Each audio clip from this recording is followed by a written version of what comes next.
అటు తర్వాత యూదుల పండుగ ఒకటి వచ్చాను కనుక యేసు యెరూషలేమునకు వెళ్ళాను. దేవుని బిడ్డలారా, పోయిన ఆదివారం ధ్యానించాను ఈ వాక్య భాగంలో. మరి దాంట్లో నుంచి మరికొన్ని విషయాలను ఈరోజు ఆదివారం కూడా మనం ధ్యానం చేద్దాం. యేసుక్రీస్తు యూదుల పండుగ యెరూషలేములో వచ్చింది కనుక యేసుక్రీస్తు ఆ పండుగకు యెరూషలేమునకు ఆయన వచ్చాడు. యెరూషలేమునకు ఆయన వచ్చాడు. ఎక్కడికి వచ్చాడంటే, ఆ యెరూషలేము పట్టణంలో ఒక ప్రాకారం ఉంది చుట్టూ. ఆ ప్రాకారంలో 12 గుమ్మములు ఉన్నాయి. అందులో ఒక గుమ్మము పేరు, ఒక ద్వారం పేరు గొర్రెల ద్వారం. ఆ గొర్రెల ద్వారములో యేసుక్రీస్తు ప్రవేశించి దాని పక్కన, అంటే దేవాలయము పక్కన ఒక కోనేరు ఉంటుంది. ఆ కోనేరు పేరు మనం పోయిన ఆదివారం ధ్యానించాం, బెథెస్దా. ఆ కోనేరు పేరు ఏమిటి? బెథెస్దా. ఆ బెథెస్దా అనబడిన ఒక కోనేరు ఉండేది అక్కడ. ఆ కోనేటి చుట్టూ 5 మండపములు ఉన్నట్లుగా మనము బైబిల్లో మనం చదువుతున్నాం. 2వ వచనం, యెరూషలేములో గొర్రెల ద్వారము దగ్గర హెబ్రీ భాషలో బెథెస్దా అనబడిన ఒక కోనేరు కలదు. దానికి 5 మండపములు కలవు. మరి ఆ కోనేటి చుట్టూ 5 మండపములు ఉంది. అంటే యూదులు ప్రతి సంవత్సరం ఆ కోనేటికి ఎందుకు వస్తారంటే, పూరీము పండుగను సెలబ్రేట్ చేయడానికి వస్తారని పోయిన ఆదివారం మనం నేర్చుకున్నాం. పూరీం పండుగకు బెథెస్దా కోనేటికి వస్తారు యూదులు. ఆ బెథెస్దా కోనేటి చాలా అద్భుతమైనటువంటి ఒక స్థలం. కొన్ని మన ప్రకృతిలో మనం చూస్తే కొన్ని స్థలాలు మారు, అట్లే ఉంటుంది. చాలా అందంగా కనిపిస్తుంటాయి, చాలా అద్భుతంగా ఉంటుంది, ప్రశాంతంగా ఉంటుంది. అలాంటి చాలా స్థలం మనకు కనిపిస్తూ ఉంటాయి. బెథెస్దా కూడా అలాంటి ఒక స్థలమే. కానీ ఈ స్థలంలో ఇప్పుడు ఎట్లా మారిందంటే, 3-4 వచనం మనకు యోహాను రాస్తున్నాడు. ఆయా సమయములకు దేవదూత కోనేటిలో దిగి నీళ్లు కదిలించుట కలదు. నీరు కదిలింపబడిన పిమ్మట మొదట ఎవడు దిగునో వాడు ఎట్టి వ్యాధి గలవాడైనను బాగుపడను. కనుక ఆ మండపములలో రోగులు, గుడ్డివారు, కుంటివారు, ఊచకాలు చేతులు గలవారు గుంపులుగా పడి ఉండివి. బెథెస్దా కోనేటి స్థలము పూరీము పండగ సెలబ్రేట్ చేస్తున్న సమయంలో, ఆ పండగ దినమున యూదులందరూ కూడా ఆ బెథెస్దా కోనేటికి వస్తారు. అక్కడ వచ్చి సంతోషంగా సెలబ్రేట్ చేస్తారు. బహుమానములు ఇచ్చుకొని, స్వీట్స్, ఇలాంటి ఒక ఇంపైన ఆహారములను ఒకరికొకరు ఇచ్చుకొని పుచ్చుకొని వారు సంతోషంగా విందులు చేసుకొని 3 రోజులు వాళ్ళు సెలబ్రేట్ చేస్తారు. ప్రతి ఆదారు నెల 13వ తేదీ, 14వ తేదీ, 15వ తేదీ, ఈ 3 రోజులు యూదులకు విశేషమైనటువంటి దినాలు. ఇప్పుడు చూడండి, మనం అన్య జనులు ఇప్పుడు దసరా వస్తారు, అక్టోబర్లో దసరా అని వస్తుంది. ఎన్ని రోజుల పండుగ అది? దశ అంటే 10 అని అర్థం. దశ అంటే ఏంటి? 10. దసరా అంటే 10 రోజుల ఫెస్టివల్. వాళ్ళు సోలిపోనే పోడు. మైసూర్ అంతా మీరు చూస్తే ప్యాలెస్ సీరియల్ లైట్లతో అలంకరించి ఉంటారు. ఆ 10 రోజుల ఫెస్టివల్ గ్రాండ్గా వాళ్ళు చేస్తూ ఉంటారు. అలాగే యూదులకు కొన్ని పండుగలు వరుసగా వస్తాయి.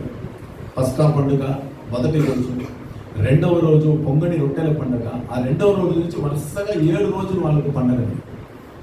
తర్వాత 3వ రోజు ప్రథమ ఫలం పండుగ అని యూదులు గ్రాండ్గా సెలబ్రేట్ చేస్తారు.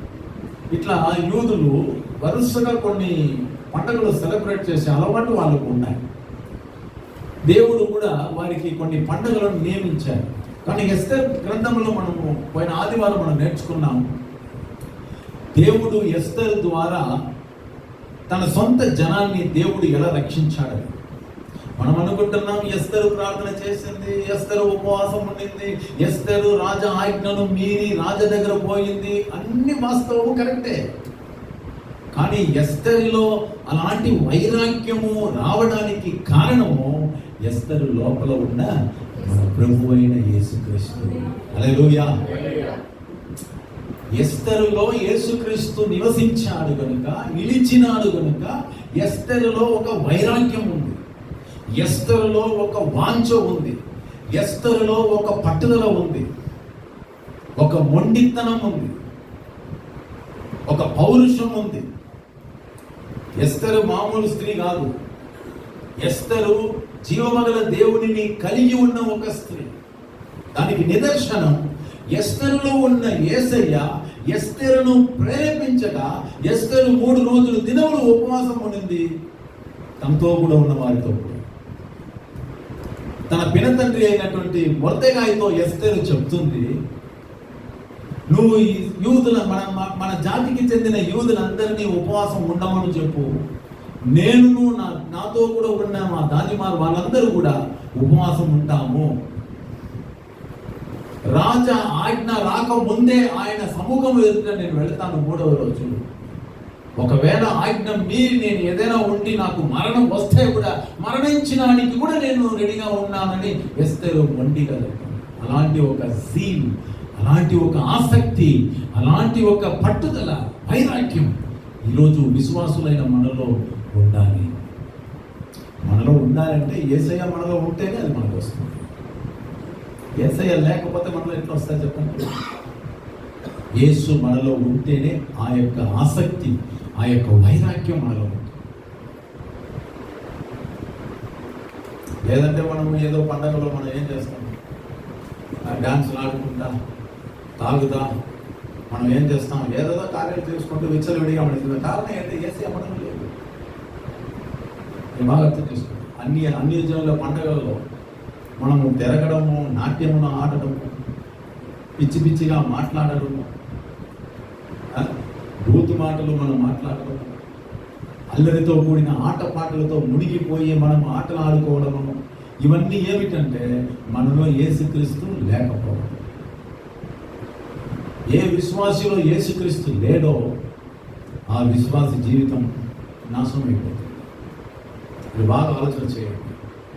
ఎస్తరు గ్రంథంలో దేవుడు అన్న పదం లేకపోయినా, ఎస్తరు అనే గ్రంథములలో ప్రభు అన్న పదం లేకపోయినా, ఎస్తరు గ్రంథములలో యెహోవా యాహువే అన్న పదం లేకపోయినా, ఎస్తరులో నివసించేది ఎవరు? క్రీస్తు యేసు. హల్లెలూయా. ఆ యేసే ఆ ఎస్తరు రాణిని ప్రేరేపించారు.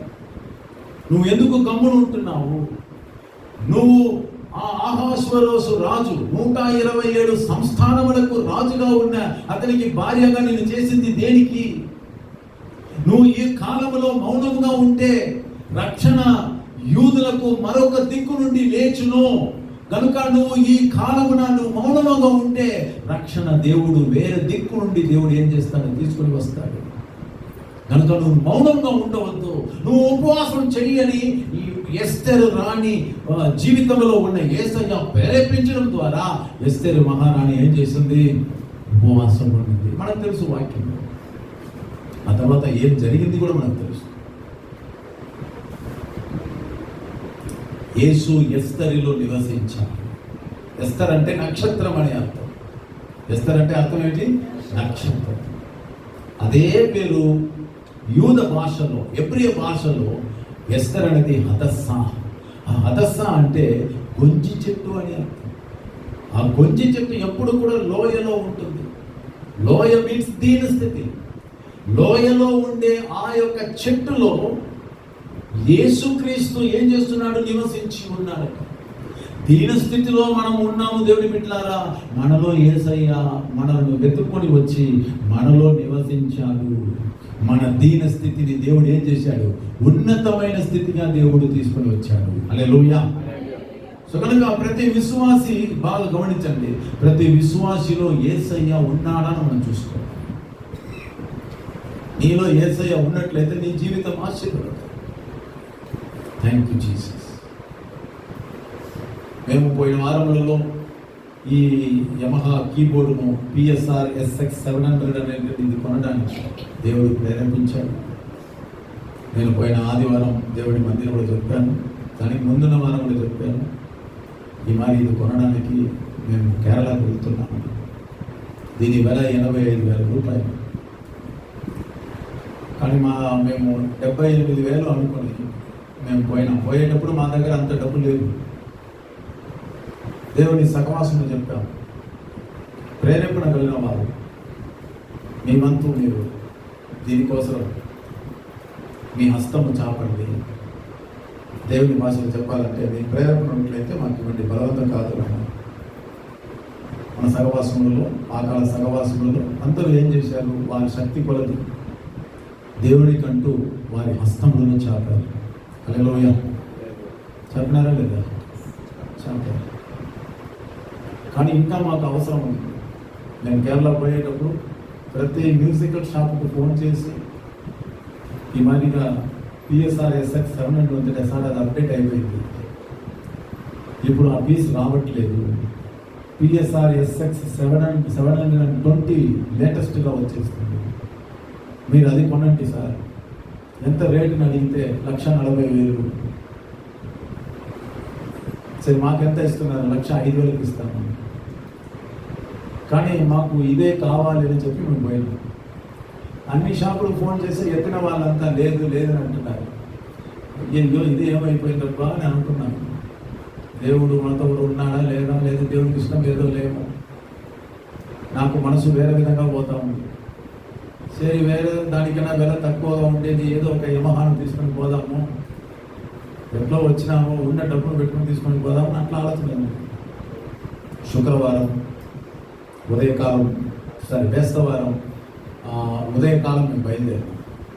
ఒక షాప్ మాత్రం ఫోన్ చేస్తే వెళ్తారు. ఆ షాప్కే పోయినాం. ఉంటే కొందాం, లేదంటే చూద్దాం. పోతే వాళ్ళు సార్ ఒకే ఒక పీస్ ఉంది. హల్లెలూయా. అది మన సహవాసములకు దేవుడు రాసి పెట్టినటువంటి కీబోర్డ్. అది గట్టిగా చెప్పండి. మీకు అర్థమవుతుందా? దేవుడు ఒకటి ఆ షాప్లో ఎత్తి పెట్టింటాడు. దానికి బ్యాగును దానికి స్టాండ్ను కూడా ఆఫర్. కానీ రేట్ ఏమిటంటే 85,000, 85,000 రూపాయలు. అయినా దేవుడు గొప్పవాడండి. తన మహిమైశ్వర్యంలో మీ ప్రతి అవసరమును తీర్చును అని ఫిలిపియన్స్ 4:19 చెప్పిన ప్రకారం ఆ టైంలో ఎవరిని అడుక్కోవాలి? ఎవరినో అడుక్కునే పరిస్థితి దేవుడు నాకు పట్ల. కరెక్ట్గా ఆ టైంలో దేవుడు వాకిట తెరచాలి. అందరి హృదయములలో దేవుడు ప్రేరేపించగా వారి శక్తి కొలది దీనికంటూ కొనడానికి అమౌంట్ను వాళ్ళు పంపిస్తూ ఉంటే వాట్సాప్ గ్రూప్లో నేను పెడతానే ఉన్నా. ఎవరెవరు పంపించినారో దాన్ని పెడతానే ఉన్నా. కరెక్ట్గా 85,000 రూపాయలకి ఈ కీబోర్డును ఏం చేసాం? కొన్నాం. దేవునికి స్తోత్రం. హల్లెలూయా. మళ్ళీ ఇప్పుడు నేను బైబిల్ పెట్టుకోవడానికి ఒక స్టాండ్ ఉంది కదా, దీని మీద నాకు ఆశపోయింది. ఇది కూడా కొనాలని. కానీ మా దగ్గర డబ్బు లేవు. వాస్తవం నేను చెప్తాను, పాస్టర్ గారు తెలుసు, మా దగ్గర డబ్బు లేదు. కానీ మనం చేసిన యాంటనీ బ్రదర్, పాస్టర్ మా వాళ్ళ తమ్ముడు, ఆయన మాకు కొనడానికి సహాయం చేయడానికి వస్తే నువ్వు కొను అని చెప్పాడు. నాకు ఒకవైపు భయంగా ఉంది, అమౌంట్ లేదే ఎట్లా అని. ఆయన ఏమన్నాడంటే ఇది నా వంతు గిఫ్ట్ తీసుకోవాలి. హల్లెలూయా. ఈ స్టాండ్ మాత్రం 3,500 రూపాయలు. ఈ స్టాండ్ కొత్తది. నాకు ఇట్లాంటిది కావాలి. ఎందుకంటే లైవ్ వర్షిప్ మనం రాబోయే దినాల్లో మేబీ రాబోయే హాలిడేస్లో నేను స్టార్ట్ చేయబోతున్నాను. సో దానికి కావలసిన అన్ని సామాన్లు దేవుడు నాకు దయచేస్తాడు. నీతిమంతుడు ఆశించింది వానికి దొరుకును అని బైబిల్ చెప్తుంది. నీతిమంతుని శిరస్సు మీదకి ఆశీర్వాదం వస్తుందని బైబిల్ చెప్తాను. హల్లెలూయా. దానిని గట్టిగా నమ్మేవాడిని నేను. సో అందుకనే దేవుడు ఇది మన కోసం ఏర్పాటు చేశాడు. దేవునికి స్తోత్రం. ఇప్పుడు కొత్త కీబోర్డ్ కాబట్టి నాకు కొత్త అమ్మాయి దొరికింది. ఈ అమ్మాయిని నేను మెల్లగా టచ్ చేయాలి. ఇది కొత్తది. పాతదైతే నేను రఫ్గా హ్యాండిల్ చేస్తాను. ఇది కొత్తది కాబట్టి ఏదేది ఎక్కడెక్కడ పట్టాలనో అవన్నీ నేను చూడాలి. కంప్లీట్గా డిస్ప్లే అది టచ్ స్క్రీన్లో ఉంటుంది. సో సో కాబట్టి చేతులు బాగా కడగాలి అని అన్నాడు. మన రివైవల్ మీటింగ్కి వచ్చినటువంటి బోయాస్ బ్రదర్ ఏమన్నాడంటే, నువ్వు మా పాత కీబోర్డ్ లాగా దీన్ని వాడవద్దు, టఫ్గా పోతుంది, పోతే 50,000 కడతావా అన్నాడు. లేదన్నా, కాబట్టి ఇది చాలా జాగ్రత్తగా హ్యాండిల్ చేయాలి. ఎవరైనా వాళ్ళు దీన్ని తాకకూడదు, ముఖ్యంగా చిన్నపిల్లలు రాకూడదు. ఏదైనా నోట్లో పెట్టుకొని ఏదైనా స్వీట్లు తినేది ఆ చేతులు దాని మీద పెట్టండి, చీమలు వస్తుంది, దాన్ని కేర్ఫుల్గా నువ్వు హ్యాండిల్ చేయాలి. చాలా ఇన్స్ట్రక్షన్ ఇచ్చాడు. ఎందుకు రాబా కొన్నాము భయం వచ్చేసింది. అయినా దేవుడు మనకి ఇచ్చేది ఏమి ఇస్తున్నాడు? ది బెస్ట్ దేవుడు. ఇంకా పెద్ద పెద్ద సంఘములలో కూడా లేవు ఇలాంటి ఒక కీబోర్డ్. మొన్న ఒక బ్రదర్ నాకు ఫోన్ చేసి ఎక్కడ ఉంటానని అడిగితే, నేను కేరళలో ఉన్నాను. దేనికి పోయినావు అంటే, మనకి కీబోర్డ్ మా సహవాసం ఉంటే ముందు ఉండేది ఏం చేసినారు, ముందు అమ్మేసినాను, కొత్తది అంటే ఎంత రేట్ అంటే 85,000 అంటే మాటలే లేవండి. ఒక కొన్ని సెకండ్లు ఆగిపోయి 85,000 ఏముంది బ్రదర్ అని అన్నాడు. ఏముందంటే ముడుపు ఉండేది 26,000 రూపాయలు, ఇది 85,000, దాంట్లో మ్యాటర్ దాంట్లో ఉంటుంది అని దేవుడు మీ సహవాసం ఆశీర్వదించారు. ఎవరు వాయిస్తారని అడిగినాను. ఎవరు వాయించేది? నేనే వాయించాలి అన్నాను. మీరే వాయిస్తారా? అవును, నేనే వాయిస్తాను. దేవుడిని చూసుకోవాలి. హల్లెలూయా. సో కాబట్టి ఇది నేను ఇప్పుడు అలవాటు చేసుకుంటున్నా మెల్లగా. ఇది నా యొక్క వేళ్లకు, నా యొక్క ఊహకు, ఆలోచనకు అన్నిటికీ ఇది సెట్ అవ్వాలి. దానికి కాస్త టైం పడుతుంది. అన్నీ వచ్చిన తర్వాత జీవం గల దేవుడిని మనము బ్రహ్మాండంగా ఆరాధన చేద్దాం.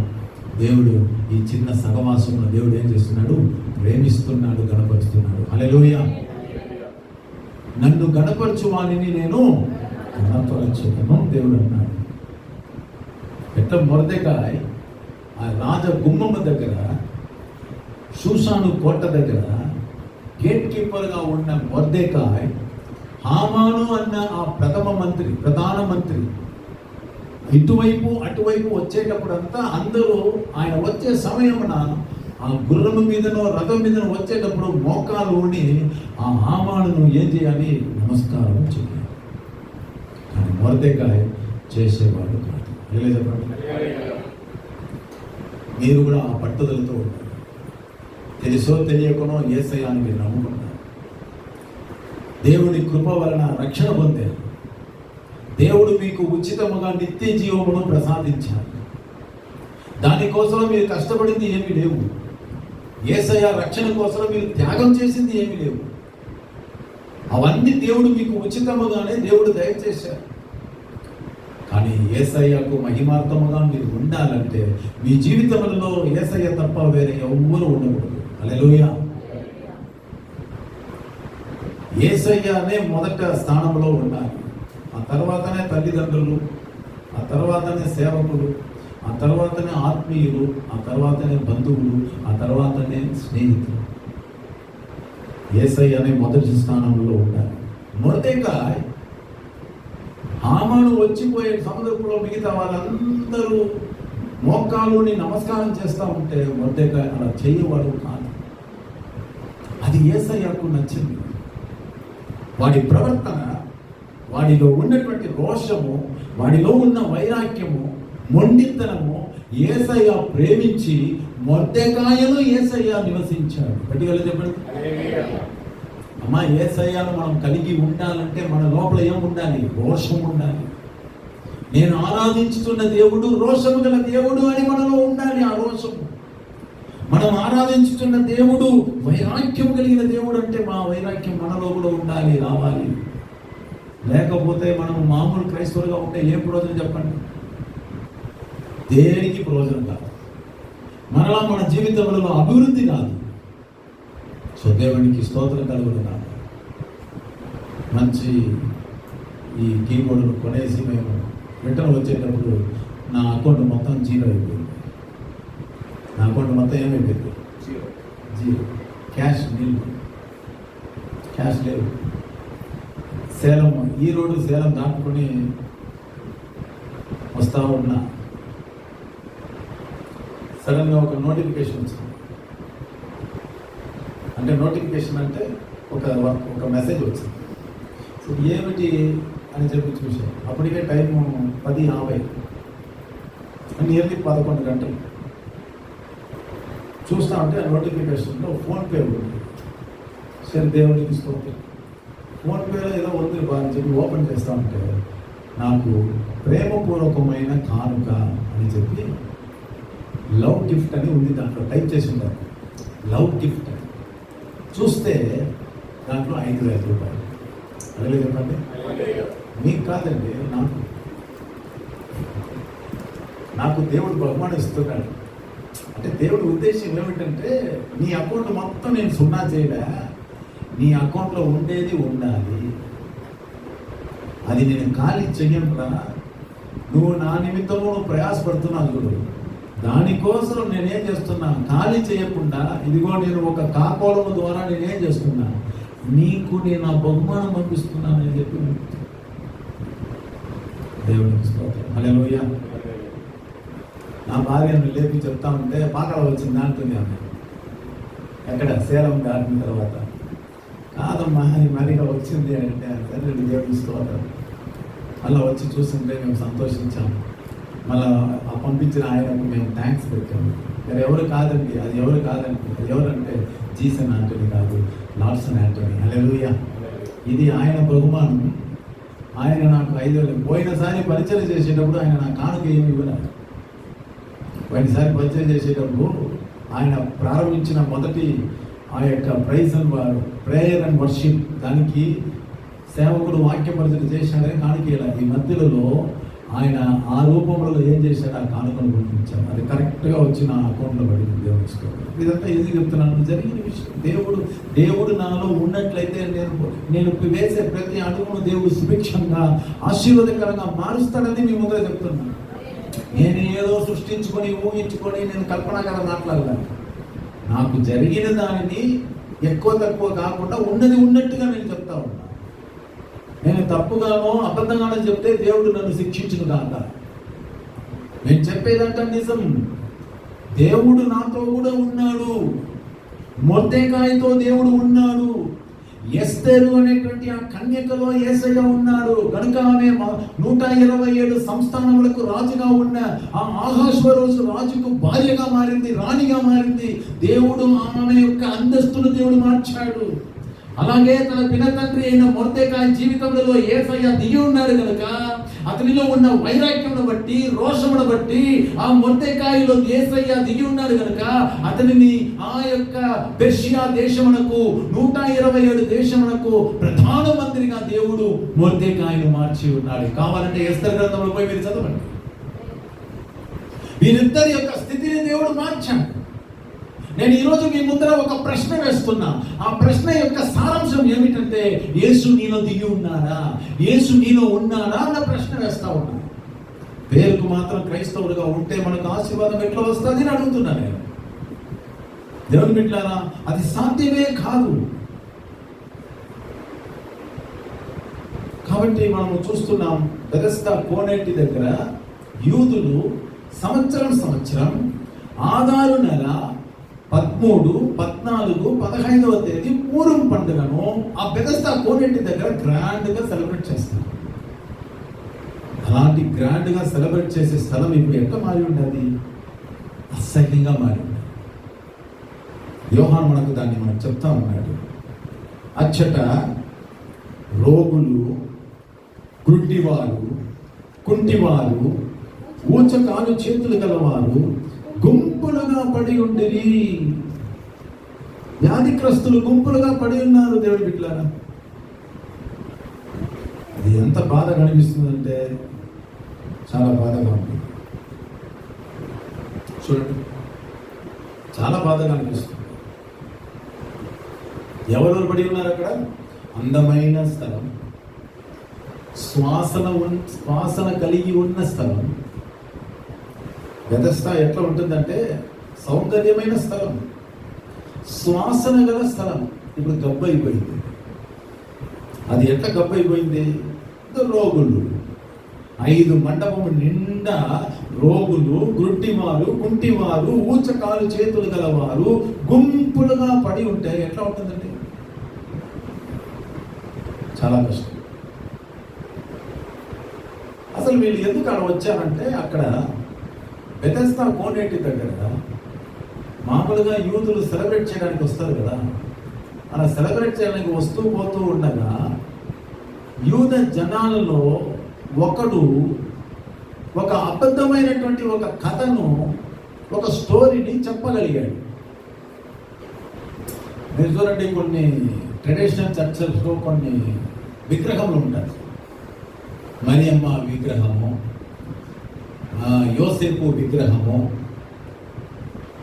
యేసు ప్రభు బాల యేసు విగ్రహము, ఇవన్నీ కొన్ని ట్రెడిషనల్ చర్చెస్లో పెట్టి ఉంటారు. ఎప్పుడు కూడా ఆ విగ్రహములకు వాళ్ళు పూజ చేస్తూ ఉంటారు, కొవ్వొత్తులు అంటిస్తూ ఉంటారు. ఎవరో ఒకరు వచ్చి ఏం చెప్తారంటే, మరియమ్మ విగ్రహము కన్నీళ్ళలో నుంచి రక్తం కారుతుంది అని ఒక మాట చెప్పేస్తాం, లేదా కళ్ళలో నుంచి పాలు వస్తుంది. ఇవి చూసాం మనం గతంలో.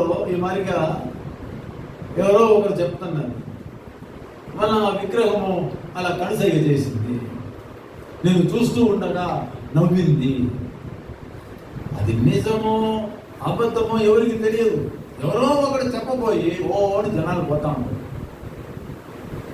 అట్లనే గుంతకల్లో కూడా ఒక చర్చ్లో ఉన్న విగ్రహంకి ఏదో జరిగిపోయిందని చెప్పి డబ్బులు వచ్చాయి ఆ చర్చికి. ఇప్పుడు ఆ చర్చ్ ఎట్లా అయిపోయిందంటే భయంకరంగా కాస్ట్లీయెస్ట్ చర్చిగా మారిపోయింది. రైల్వే స్టేషన్ దగ్గర ఉంది ఆ చర్చ్.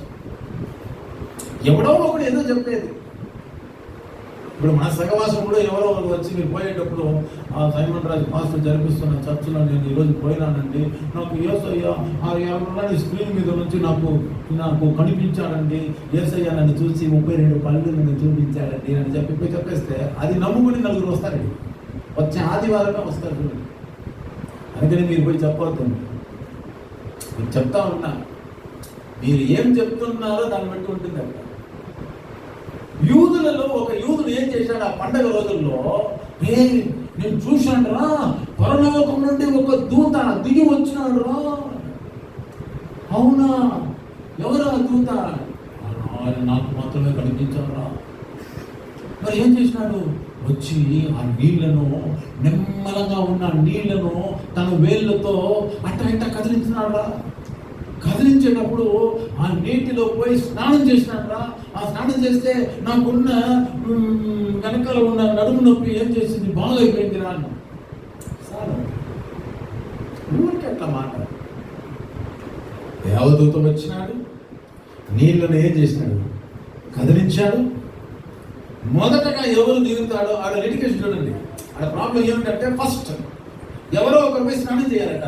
ఇది జరిగినప్పుడు దేవదూత ఎవరికి కనపడతాడు చెప్పండి? చెప్పి ఆయనకు కనపడ్డాడట. అది నిజమా అబద్ధమా ఎవరికి తెలియదు. అలా చెప్పేశాడు. ఇలా చెప్పబోయి యోహాను చెప్తున్నాడు, వాడు ఎట్టి వ్యాధి గలవాడైనను, 4వ వచనం, వాడు ఎట్టి వ్యాధి గలవాడైనను మొదట ఎవడు దిగునో వాడు ఏమవుతాడు? ఎట్టి వ్యాధి గలవాడైనను బాగుపడును. హల్లెలూయా. ఎట్టి వ్యాధి కలిగిన వాడైనా వాడు ఏమవుతాడు? బాగుపడతాడు. ఇప్పుడు సింపుల్ కదా అది. నేనే ఊహించండి, హాస్పిటల్కి పోవాల్సిన అవసరం లే, డాక్టర్ దగ్గర కూర్చొని కథలన్నీ చెప్పాల్సిన అవసరం లే, మందు మాత్రలు దానికోసం ఫీజులు కట్టాల్సిన అవసరం లే, హాస్పిటల్లో టోకెన్ తీసుకొని మనం క్యూలో ఇవ్వాల్సిన అవసరం లే, ఫ్రీ. బెతెస్దా కోనేటి దగ్గర పోయి మనం ఉండాలి. యూద పండుగలలో ఏ పండుగ వచ్చినా మనం చూస్తూ ఉండాలి. నీళ్లు కదిలింది అనుకోండి, అది ఎవరు కదిలిస్తున్నారనేది అవసరం లే. నీళ్ళు కదిలించబడితే దేవదూతనే కదిలించినట్టుగా అనుకొని, విశ్వసించి, నమ్మకం పెట్టుకొని వాడు ఏం చేస్తాడు? మొదటగా ఎవరో ఒకరు స్నానం చేయాలి, నీటిలో మునగాలి. వాడు ఎట్టి వ్యాధి గల వాడైనను బాగుపడును అన్న ఒక కట్టు కదా అక్కడ వ్యాపించింది. యోహాను చెప్పేది నిజమని ఆయన రాయలే, అక్కడ జరుగుతున్న విషయాన్ని ఉన్నది ఉన్నట్టుగా మనకు రాస్తున్నాడు యోహాను. ఈ సువార్త ఎవరు రాసింది? యోహాను రాశాడు. కరెక్టా? యోహాను పుస్తకంలో మొత్తం ఎన్ని అద్భుతములు ఉన్నాయి? 7 అద్భుతములలో బెథెస్దా కోనేటి దగ్గర యేసుక్రీస్తు చేసిన అద్భుతం ప్రాముఖ్యం. ఇది వేరే సువార్త పుస్తకంలో ఉండదు. కానీ యోహాను ఏమంటున్నాడు? దేవదూత కోనేటిలో దిగి నీళ్లు కదిలిస్తాడు. నీళ్లు కదిలించబడిన పిమ్మట మొదట ఎవడు దిగునో వాడు ఎట్టి వ్యాధి గలవాడైనను బాగుపడును. కనుక ఆ మంటపములలో రోగులు, గుడ్డివారు, కుంటివారు, ఊచకాలు చేతులు గలవారు గుంపులుగా పడి ఉంది.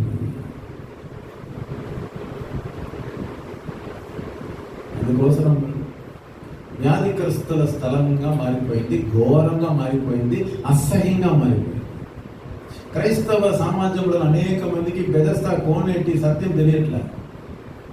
వీళ్ళు ఏం నమ్ముతున్నారంటే బెథెస్దా కోనేటిలో దేవదూత వచ్చి అద్భుతం చేసినాడే అది నిజమని క్రైస్తవ మహాలోకం అనుకుంటుంది. ఆ క్రైస్తవ మహాలోకానికి నేను ఈరోజు చెప్తా ఉన్నా, బెథెస్దాలో దేవదూత రావడము లేదు, నీళ్లు కదిలించడము లేదు. అక్కడ మొదటగా దిగువాడికి రోగం బాగయ్యేది కూడా లేదు. అంతా ఉడాన్స్, అంతా ఏది రీల్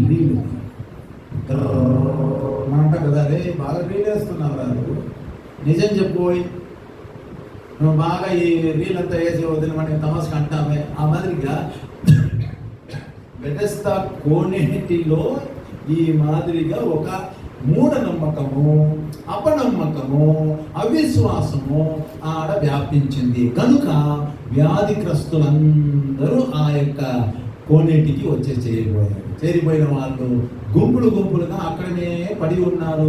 నెక్స్ట్ పండుగ ఏమొస్తుంది?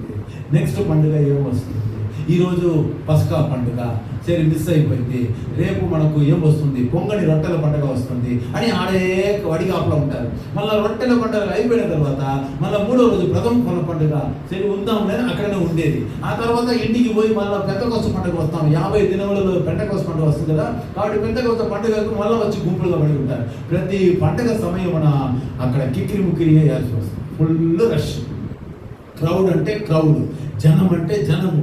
కాబట్టి బెథెస్దా ఏమైపోయిందంటే గబ్బు పుట్టిన స్థలంగా మారిపోయింది.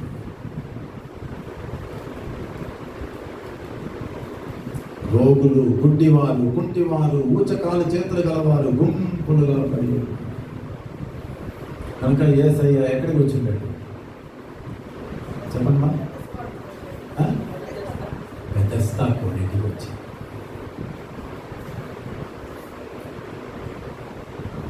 ఆయన యెరూషలేములో దేవాలయానికి రాలేదు, బెథెస్దా కోనేటికి వచ్చాడు. కారణం ఆ రోజు పూరీము పండుగ. మళ్ళీ ఆ రోజుకు ఇంకొక విశేషమైన దినము. అది ఏమిటంటే ఆ రోజు విశ్రాంతి దినం. హల్లెలూయా. యేసుక్రీస్తు కడాన 3.5 సంవత్సరం పరిచర్య చేశాడు చూడండి. ఆ 3.5 సంవత్సరములలో ప్రతి సంవత్సరము ఈ పండుగలు వస్తూనే ఉంటుంది. ఏ పండుగ? 7 పండుగలను ప్లస్ పూరీం పండుగ కూడా వస్తాయి. కానీ పూరీం పండుగ కొన్ని సంవత్సరములలో సోమవారం వస్తుంది, కొన్ని సంవత్సరములలో శుక్రవారం వస్తుంది, కొన్ని సంవత్సరములలో ఆదివారం వస్తుంది, కొన్ని సంవత్సరం బుధవారం వస్తుంది. యూదుల క్యాలెండర్లో ఉన్న ఆ యొక్క తేదీలలో వస్తానే ఉంటుంది. కానీ యేసుక్రీస్తు 3.5 సంవత్సరములలో ఫస్ట్ టైం విశ్రాంతి దినమున ఈ పండుగ రావడం. గట్టిగా చెప్పండి. మొట్టమొదటిసారి యేసుక్రీస్తు తన పరిచర్యలో 3.5 సంవత్సరం పరిచర్యలో పూరీము ఫెస్టివల్ ఫస్ట్ టైం వచ్చేది విశ్రాంతి దినం. కానీ ఆ విశ్రాంతి దినానికి యేసు బెథెస్దా కోనేటికి వచ్చేటప్పుడు యేసుక్రీస్తు ఎవరి దగ్గర పోయినాడు తెలుసా? ఇది మాత్రం చెప్పేసి నేను ముగిస్తాను. యేసు ఎక్కడికి వచ్చాడంటే 38 సంవత్సరములుగా వ్యాధిగ్రస్తుడుగా పడి ఉన్నాడు ఒకడు. ఆ మనుషుని ఎంతకు యేసయ్య వచ్చాడు. యేసయ్యకు తెలుసు వాడు పడి ఉండుటను తెలుసు. వాడు అప్పటికే 35 సంవత్సరాల కాలం గడిపిన విషయాలు యేసుక్రీస్తుకు బాగా తెలుసు. మీకు పోయిన ఆదివారం చెప్పాను, బైబిల్ చరిత్రలో క్రీస్తు పూర్వము 609వ సంవత్సరమున నెబుకద్నెజరు బబులోను దేశం నుండి వచ్చి యెరూషలేమును ముట్టడి వేసి యెరూషలేములో ఉన్న రాజవంశములలో ఉన్న యవన బిడ్డలందరినీ పట్టుకుని పోయినాడు. ఆ గుంపుల్లో దానియేలు, షద్రక్ మేషక్ అబేద్నెగో అనువారులు ఆ గుంపులో ఉన్నారు. మిగతా వాళ్ళు కూడా ఉన్నారు. కానీ బైబిల్లో మనకు దానియేలు బాగా పరిచయము, షద్రక్ మేషక్ అబేద్నెగో అనే ఆ యొక్క పురుషులు మనకు బాగా పరిచయం. కాబట్టి వాళ్ళని జ్ఞాపకం చేస్తా ఉన్నా.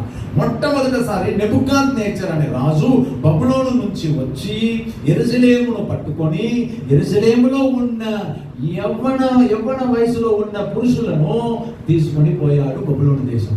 ఆ గుంపులో దానియేలు వీళ్ళందరూ. దేవునికి స్తోత్రం కలుగును గాక. హల్లెలూయా. ఆ తర్వాత క్రీస్తు పూర్వము 597వ సంవత్సరమున మరొకసారి బబులోను దేశం నుంచి రాజు వచ్చాడు. అదే నెబుకద్నెజర్ వచ్చాడు. ఎస్తర్ గ్రంథంలో ఉంది, నెబుకద్నెజర్ వచ్చినాడు. సెకండ్ టైం వచ్చేటప్పుడు యెరూషలేములో ఉన్న కొంతమందిని ఆయన పట్టుకొని పోగానే ఆ గుంపుల్లో ఎస్తర్ గ్రంథంలో ఉన్న మొర్దెకాయ్, బాగా గమనించండి, ఎస్తర్ గ్రంథంలో ఉన్న మొర్దెకాయ్ అన్నవాడు ఆ గుంపులో ఒకడు. కనుక మొర్దెకాయ్ పాటు ప్రవక్తగా ఉన్న హెచ్కేల్ అనేటువంటి ప్రవక్త, వీళ్ళు కూడా బానిసలుగా కొనిపోబడ్డారు. ఎక్కడికి? బబులోను దేశం. ఇప్పుడు మొర్దెకాయ్ ఎక్కడ ఉన్నారు చెప్పండి, చెప్పండి. బబులోను దేశంలో. కొంతకాలం బబులోను దేశంలో ఉండగా బబులోను దేశం మీదకి పెర్షియా దేశంలో ఉన్న రాజు యుద్ధములకు వచ్చి బబులోనును జయించి ఆ బబులోను దేశంలో ఉన్న యూదులను పట్టుకొని వాడి దేశానికి వెళ్ళిపోయాడు. అలా పట్టుకొని పోవడంలో మొర్దెకాయ్ ఎక్కడికి పోయినాడు? బబులోను నుంచి పెర్షియా దేశములకు వెళ్ళిపోయాడు. హల్లెలూయా.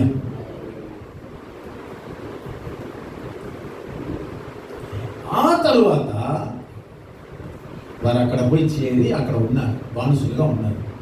పెర్షియా రాజుకి ఒక ప్రేరేపణ. పెర్షియా రాజు అంటే ఆగస్టు రోజు కాదు, కోరేషు రాజు. చెప్పండి. ఎస్తర్ గ్రంథంలో ఆగస్టు రోజు రాజు, సరియా? కానీ ఇప్పుడు బబులోను మీదకి వచ్చేటప్పుడు కోరేషు రాజు వచ్చి తీసుకొని పోయాడు. ఆ తర్వాత ఆయనకు దేవుడు ప్రేరేపణ పుట్టించాడు. మీరు ఒకటి ఇమాజిన్ చేసుకోండి, కొంతమంది మారరు అని మీరు అంటారు కదా, దేవుడు మారుస్తాడు. విశ్వసించారు. మా అత్తగారు మారలేదు అని బాధపడతారు. మీ అత్తగారిని ఏదో ఒక రోజు దేవుడు మారుస్తాడు. మా కోడలు మారడం లేదు మీ కోడల్ని దేవుడు ఏదో ఒక రోజు ఏం చేస్తాడు? అది ఎవరికి ఏం చేయాలి పాస్టర్ అంటే ప్రార్థన చేయాలి.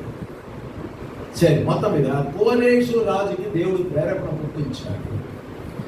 ఏమని ప్రేరేపణ పుట్టిస్తాడంటే, నువ్వు పట్టుకొని వచ్చినావనైనా యూదుల పురుషులను వాళ్ళందరినీ తిరిగి యెరూషలేముకు పంపించు, వాళ్ళందరినీ యెరూషలేమునకు పంపించు.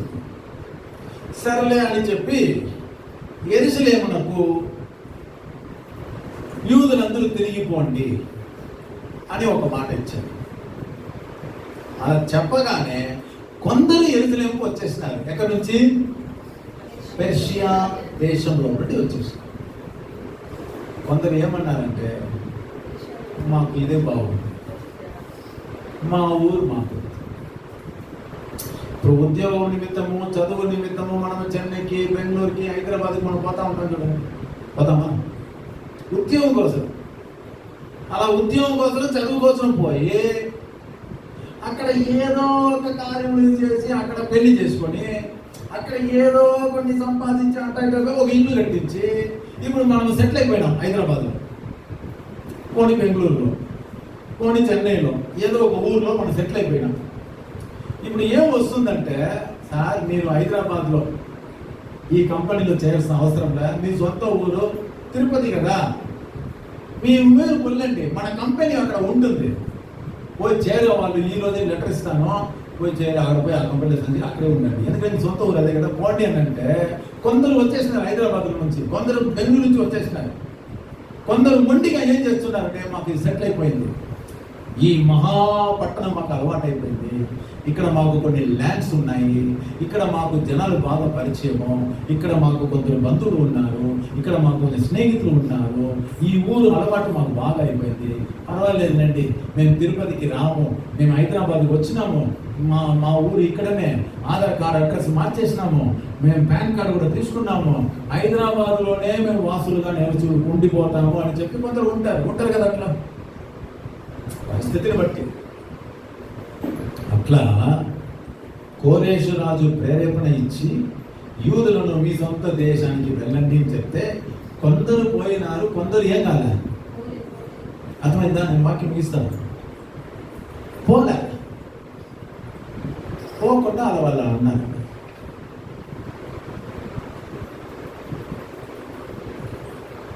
హల్లెలూయా.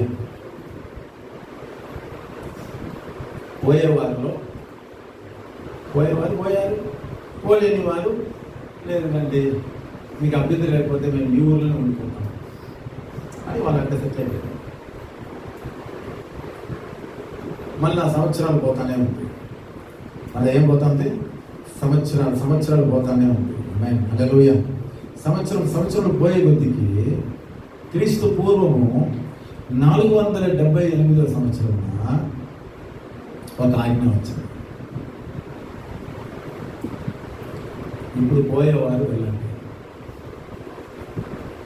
మనం మొదటగా ఏం చేశారు? బయలుదేరి వెళ్ళండి. వెళ్ళలేదు చెప్పండి. మొదటగా ఏం చేసినారమ్మా? వచ్చేస్తాం.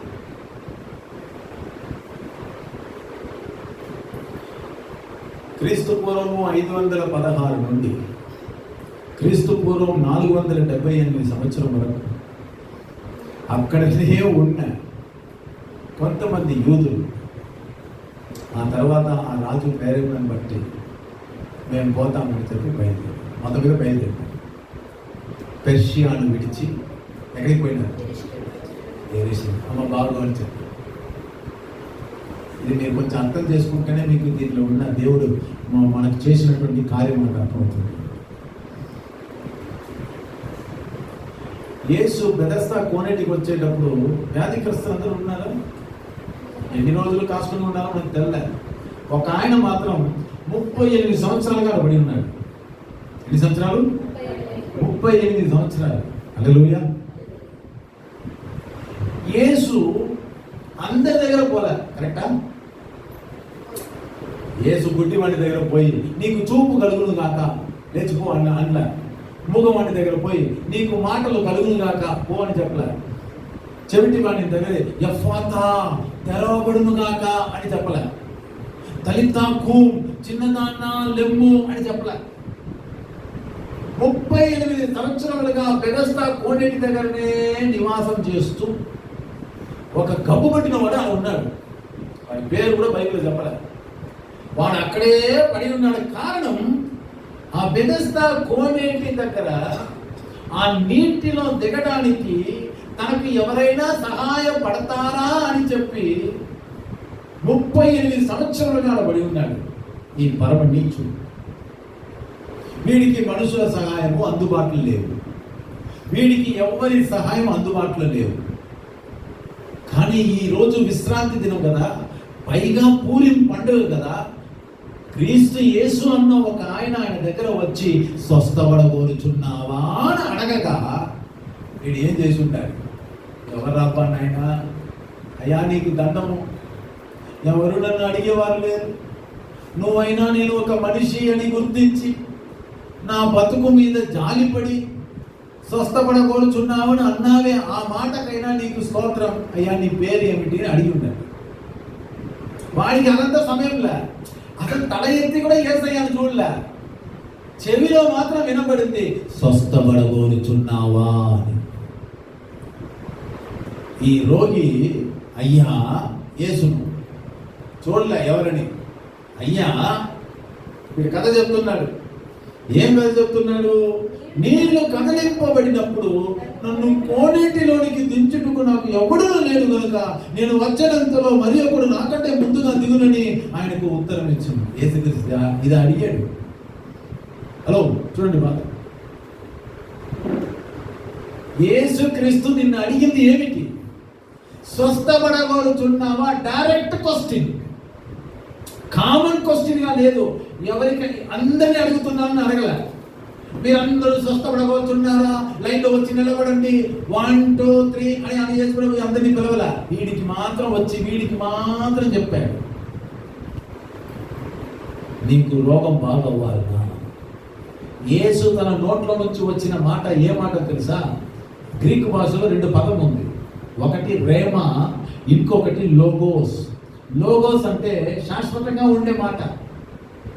రేమా అంటే ఇన్స్టెంట్ వర్డ్. ఆ సమయమున, ఆ సందర్భమున పలానా వ్యక్తికి దేవుని యొద్ద నుండి వచ్చే మాట. దానికి గ్రీకు భాషలో ద వర్డ్ రేమా. రేమా అన్న ఆ పదము ఆ 38 సంవత్సరములుగా అక్కడ పడి ఉన్నాడే వాడి దగ్గర వచ్చేసి, వాడు తన మనస్సును, తన నమ్మకమును అంతా ఎవరో ఒక యూదుడు గతంలో చెప్పుకొని పోయినాడే, పరలోకం నుండి ఒక దూత దిగును, నీళ్లను కదిలిస్తాడు, కదిలించేటప్పుడు మొట్టమొదటగా ఎవరు దిగుతారో వాడు ఎట్టి వ్యాధిగ్రస్త, వాడు చెప్పే కథ, ఆ అబద్ధపు కథ, దానినే నమ్ముకొని జీవము కలిగిన యేసయ్యను వదిలేసినాడు.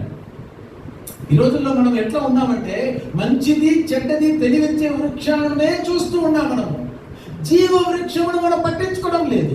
ఆదాము అవ్వ, మనందరికీ ఆదిమ తల్లిదండ్రులైన ఆదాము అవ్వ, వీళ్ళు ఇద్దరు చేసిన అదే తప్పిదములు వీడు చేస్తున్నాడు. యేసుప్రభు అన్నాడు, తోట చెట్ల మధ్యలో జీవ వృక్షమును పెట్టి ఉన్నాను, మంచిది చెడ్డది తెలివించే వృక్షమును పెట్టి ఉన్నాను. ఏ వృక్ష పండ్లైనా మీరు తినండి, ఇబ్బంది లేదు. కానీ ఈ మంచిది చెడ్డది తెలివించే వృక్ష పండ్లను మీరు తినదినమున మీరు చచ్చెదరు అని యేసయ్య చెప్పారు. అది మనకెందుకులే, దాని ఏమాత్రం పట్టలేదు. అరే పక్కన జీవ వృక్షంలో ఉందే, ఆ పండ్లు తింటే మనకి ఏమొస్తుంది? మరణమే రాదు, శాశ్వతంగా మనం జీవిస్తాం. ఎంత ఉన్నతమైనటువంటి ఒక ఆలోచన. మన ఆదిమ తల్లిదండ్రులైన ఆదాము అవ్వ ఎంత మోసం పోయారు చూడండి.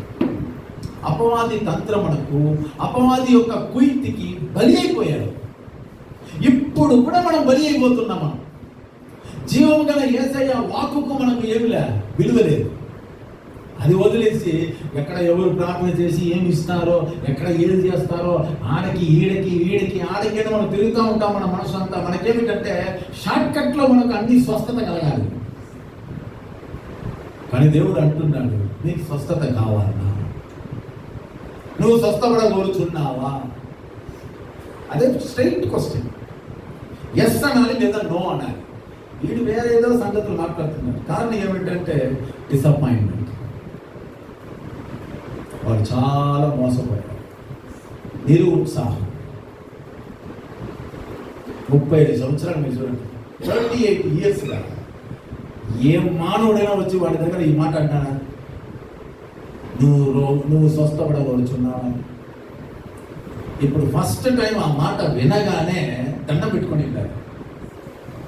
నజరేయుడైన యేసువా, నీకు పుణ్యం అమ్మా, నా బతుకును మార్చండి సార్, నేను చాలా కష్టంలో ఉన్నా. అవును, నాకు ఇష్టంలో ఒక మాట అనడానికి వీడు అది కాకుండా సోదరు చెప్పుకొని కూర్చుంటున్నాను.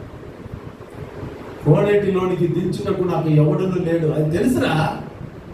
అందుకే యేసయ్య అడుగుతున్నాడు, నీకు స్వస్థత కావాలనా? నువ్వు దానికి సమాధానం చెప్పవా? నాకు ఎవడునూ లేడు కనుక నేను వచ్చినంతలో మరి ఒకడు నాకంటే ముందుగా దిగునని ఎవరు అడిగినారు? యేసు అడిగే ప్రశ్న అది కాదురా. ఎవరు వచ్చినారు కావాలి కాదురా, నీకు స్వస్థత కావాలా?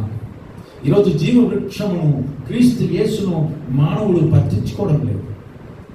అంత మూఢనమ్మకం మీద, అపనమ్మకం మీద, అజ్ఞానము మీద, అవిశ్వాసం మీద మన మనస్సును మనం పెట్టుకుంటాం.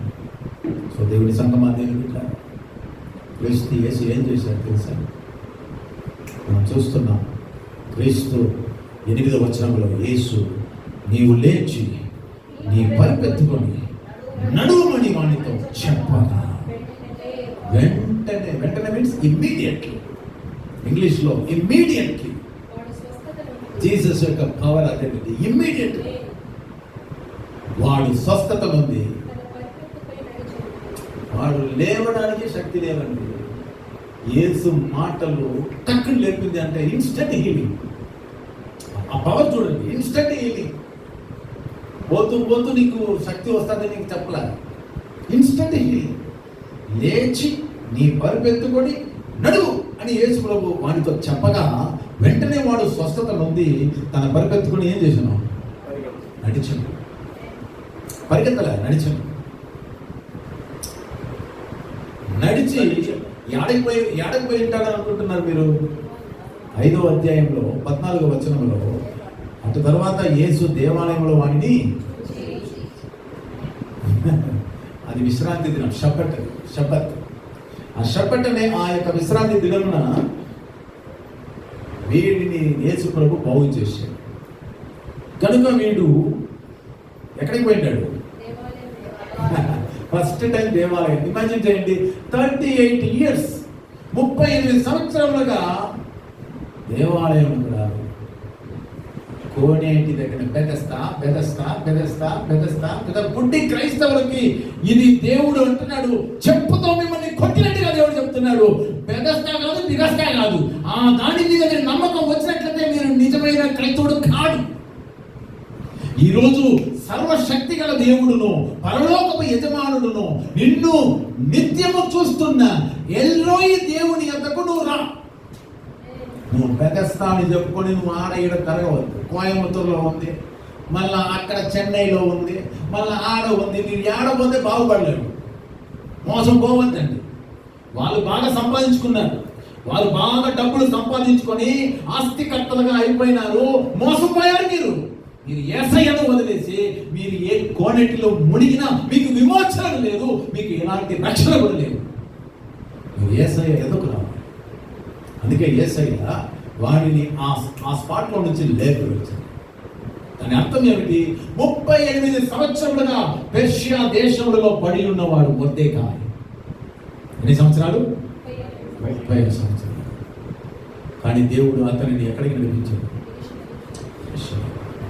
హల్లెలూయా. బాగా గమనించినట్లయితే ఆశ్చర్యం కలిగిస్తూ ఉంది దేవుడు. ఎంత అద్భుతం, ఎంత బాగుంది. క్రీస్తు పూర్వము 516లో తిరిగి వెల్లుడి అని ఆజ్ఞ వస్తుంది. తిరిగి కానిపోవాలి. అదే బెదస్తా కోనేటి. లేచి పోడ్రా పోవాలి. ఆ తర్వాత క్రీస్తు పూర్వము 478వ సంవత్సరమున మరలా దేవుడు ఏం చేస్తున్నాడు? మీరు వెళ్ళండి అనగానే మొర్దెకాయ అక్కడి నుంచి బయలుదేరి. మీరు గమనిస్తే క్రీస్తు పూర్వము 516 నుంచి క్రీస్తు పూర్వము 478 సంవత్సరం మధ్యలో ఉన్న సంవత్సరాలు మీరు లెక్కిస్తే 38 సంవత్సరాలు కృత్యముగా వస్తుంది. వస్తుందా లేదు? 38 years. Simple mathematical. మీరు పెన్ తీసుకొని పేపర్లో రాసుకుంటే క్రీస్తు పూర్వం BC 516 దేవుని అనౌన్స్మెంట్ వస్తుంది. మీ స్వదేశానికి వెళ్ళండి అంటే సంఘానికి వెళ్ళండి. యెరూషలేముకు పోండి అని అంటే ఏమిటి అర్థం? యెరూషలేం అంటే సంఘం, కొత్త నిబంధన సంఘం. సగవాసులకు వెళ్ళండి అని. నేను సగవాసులకు పోను, ఇంట్లో టీవీలో చూసుకుంటా, లైవ్ను చూసుకుంటా. మీ ఎన్ని లైవ్లు చూసుకున్నా, ఎన్ని దీంట్లో చూసుకున్నా నా లాభం లేవండి. ఆదివారం దేవుడి మందిరానికి మీరు రావాలి. పాకాల సహవాసంలో ఉన్న మిమ్మల్ని నేను తిరుపతిలో అడిగినాను, ఈరోజు ఆరాధన అడిగిన. ఏ ఆరాధన మిస్ అవ్వకుండా వచ్చిన వారు లేయండి అని ఇద్దరు లేచి. అందులో ఒకరు బ్లెస్సన్, ఇంకొకరు రాజేష్. సెప్టెంబర్ 9వ నెల 4వ ఆదివారం వరకు యాబ్సెంట్ కాకుండా మందిరానికి వస్తుంది. మిగతా వాళ్ళందరూ యాబ్సెంట్ అయ్యారు. ఏదో ఒక చోట ఏదో ఒక చోట దేవుని మందిరానికి దుమ్మా వేసేస్తుంది. ఇప్పుడు పాకాల సహవాసములలో సంవత్సరం అంతా నేను ప్రతి ఆదివారం వస్తున్నాను వారు ఒకవేళ ఈ ఆరాధన కూడికలో ఉన్నట్లయితే దయచేసి మీరు లేచినవ్వండి. ఎవరైనా ఉన్నట్లయితే మందిరాల్లో యాబ్సెంటే కాకుండా నేను వచ్చినాను. రాష్ట్రంలో చూసుకోవాలి. మీరు అబద్ధం చెప్పకూడదు. ఏదో ఒక ఆదివారం మీరు పాకాల రాకపోతే తిరుపతిగా వచ్చి ఉండాలి. అర్థమైందా? తిరుపతిలో ఉండే మీరు అక్కడ ఉంటే ఇక్కడైనా వచ్చి ఉండాలి. సో ఒక ఆదివారం మందిరానికి రాకుండా మీరు ఆబ్సెంట్ అయిపోయి మీరు మరలా మీరు నేను వచ్చినాను పాస్టర్ అని మీరు లేవకూడదు అంటే మీకు తెలియట్లేదు లేకపోతే. సో దేవునికి స్తోత్రం. పాకాలలో అయితే మాకు 5 మంది ఉన్నారు. దేవునికి స్తోత్రం. సో వీటిని బట్టి మనం దేవునికి స్తోత్రం ఇద్దాం. హల్లెలూయా, హల్లెలూయా. దేవునికి స్తోత్రం కలుగును గాక. 5 మాత్రమే ఉన్నారు. మిగతా వాళ్ళ సంగతి ఏమిటి అంటే మీరు ఏదో ఒక విధంగా పెద్ద స్థాయిలో ఏం చేస్తున్నారు, పడి ఉన్నారు. ఏదో పండగ వస్తే ఊరికి పోవడము, ఏదో పెళ్ళిళ్ళు అంటే పెళ్ళికి పోవడము, మీకుంటే కమిట్మెంట్స్ మీకు ఉంటుంది. కానీ ఇక్కడ ప్రధానం ఏమిటి, మీ జీవితంలో ప్రధాన లక్ష్యం ఏమిటి, అది నేను మర్చిపోకూడదు. ప్రధాన లక్ష్యం యేసయ్యనే కదా. అందుకే వీళ్ళు బెతస్దా మీద మనసు పెట్టుకొని బెతస్దాలో దిగి వస్తున్న దేవదూతలను మనసులో ఉంచుకొని యూదులు అబద్ధముగా చెప్పే కథలను నమ్ముకొని ఆ నీళ్లు ఎప్పుడు కదిలిస్తబడుతుందా, ఆ నీళ్లు కదిలించబడితే మొదట ఎవరు దిగుతామా, దీని మీదనే ఆరాట పడుతూ 35 సంవత్సరాలు నాశనం చేసుకున్నాడు. సో అందుకే యేసు ఆయన దగ్గర వచ్చి నువ్వు లే, నీ పరిగెత్తుకొని నువ్వేం చేయి. 38 సంవత్సరాలు పడి ఉంది. అలాగే పెర్షియా దేశంలో 38 సంవత్సరాలుగా బానిసత్వంగా ఉన్న యూదులను దేవుడు మరలా ఎక్కడికి రప్పించాడు, యెరూషలేమునకు. హల్లెలూయా. కారణం యూదులకు యెరూషలేములోని దేవాలయం. మనం మునుపు యేసయ్యను నమ్ముకోవడానికి మునుపు పాపం అనే గోతిలో ఉన్నాం, పాపం అనే ఆ యొక్క గుంటలో మనం ఉన్నాం, పాపం అనే బురదలో మనం ఉన్నాం, పాపము చేస్తుంటూ కాలం గడిపాం. కానీ యేసయ్య యొక్క పుణ్యము మనలను ప్రేమించి మనము ఎక్కడ పడి ఉన్నామో ఆ గోతిలో యేసయ్య కూడా దిగి, ఎక్కడ బురదలో చిక్కుకున్నామో యేసయ్య కూడా అందులో వచ్చి మనలను చేయి చాపి పైకి లేపి మన మీద ఉన్న బురదను, మన మీద ఉన్న అసహ్యమైనటువంటి వాటన్నిటిని తుడిచి తన పవిత్రమైన రక్తంలో కడిగి మనలను పరిశుద్ధపరిచి మనలను ఇప్పుడు ఎక్కడ తీసుకుని వచ్చి పెట్టి ఉన్నాడు, కొత్త నిబంధన సహవాసములలో 2024 సంవత్సరములుగా కట్టబడుతున్నటువంటి ఆయన యొక్క సంఘములో సహవాసములో నిన్ను నన్ను దేవుడు ఏం చేశాడు, చేర్చాడు. గట్టిగా చెప్పండి. సో కాబట్టి పాప దశలో పడి ఉన్న కాలం మనకు ఎక్కువ ఉంటాయి. కడాన రక్షింపబడిన వారికి ఏమిటంటే సంవత్సరాలు తక్కువ. ఏ ప్రయోజనం, మంచి యవన ప్రాయం అంతా పోగొట్టుకున్నావే. సో దేవుని బిడ్డలారా, క్రీస్తు యేసు మనల్ని దేవాలయంలోకి తీసుకొచ్చారు. వారు చూడండి ఎక్కడ ఉన్నాడు, 14వ వచనంలో వారిని అటు తర్వాత యేసు దేవాలయములలో ఆ 38 సంవత్సరాల వ్యాధిగ్రస్తుని చూచి, ఇదిగో స్వస్థత నొందితివి, మరి ఎక్కువ కీడు నీకు కలగకుండానట్లు ఇకను పాపము చేయకుమని చెప్పాడు. నువ్వు తాగుబోతు వాడైతే మళ్ళీ తాగుబోతానికి పోవద్దు, నువ్వు వ్యభిచారి అయితే మళ్ళీ వ్యభిచార పాపానికి పోవద్దు. చాలు, అది చేసావు కనుకనే నాయన నీకు అని అవస్థ. నువ్వు వాటిలో నుంచి తప్పించబడ్డావు, దేవుడు నిన్ను రికవరీ చేశాడు, దేవుడు నిన్ను అలాంటి స్థితిలో నుండి నిన్ను దేవుడు తీసుకుని వచ్చి ఇప్పుడు దేవుడు సహవాసంలో పెట్టి ఉన్నాడు. నువ్వు ఏం కావాలి, సంపూర్ణంగా మారాలి. నువ్వు దేవుని సహవాసములలో సంపూర్ణంగా మారాలి. పాతవి గతించెను, సమస్తము ఇక జీవించువాడు నేను కాదు, క్రీస్తు యేసే నాలో జీవించు.